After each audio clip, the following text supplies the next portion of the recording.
महाराष्ट्रामध्ये वेगवेगळ्या त्या ठिकाणच्या शक्तिपीठांना जाणं, दर्शन घेणं, आशीर्वाद मागणं, मनोकामना पूर्ण करण्यासाठी इच्छा व्यक्त करणं, हे करोडो लोक, लाखो बिगो काय नाही, एकट्या इथल्या मंदिरातच काही लाख लोक येऊन जात असतात. आणि त्यामुळे सुरुवातीला पहिल्याच दिवशी Kolhapur, very same day Tuljapur केल्यानंतर मी आणि बायकोने असं ठरवलं की बा ह्या जिल्ह्याचा मी पालकमंत्री आहे, वर्षानुवर्ष विद्यार्थी परिषदेचं विदर्भ माझ्याकडे राहिलं, त्यामुळे म्हणजे अनेक वेळेला मी अमरावतीला अंबामातेच्या दर्शनाला आलो.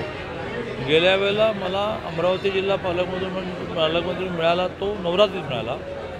त्यामुळे पहिला प्रवास हा अंबामातेच्या दर्शनाने झाल्यामुळे यावर्षी येणं स्वाभाविक होतं. आता तुमचा पुढचा प्रश्न असेल काय मागितलं, तर ह्या महाराष्ट्रामध्ये प्रामुख्याने शेतकरी, बरोबरीने महिलांमधलं एका अर्थाने छोटं रूप, शालेय आणि महाविद्यालयीन विद्यार्थी आणि एकूणच सगळे घटक, व्यापाऱ्यांपासून कलाकारांपासून सुखाने राहावेत.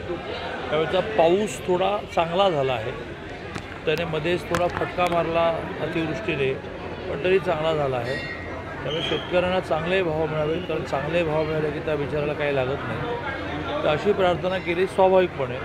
हे सगळं चालवण्यासाठी लोकशाहीमध्ये सरकार लागतं.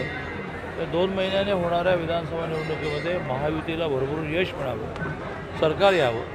कारण 14 ते 19 देवेंद्रजी मुख्यमंत्री असताना आणि आता 2.5 वर्ष एकनाथजी मुख्यमंत्री असताना किती गतिमान सरकार असू शकतं हे लोकांनी पाहिल्यामुळे लोकांची जी इच्छा आहे की सरकार यावं, त्याला तेथे अधिष्ठान पाहिजे भगवंताचं.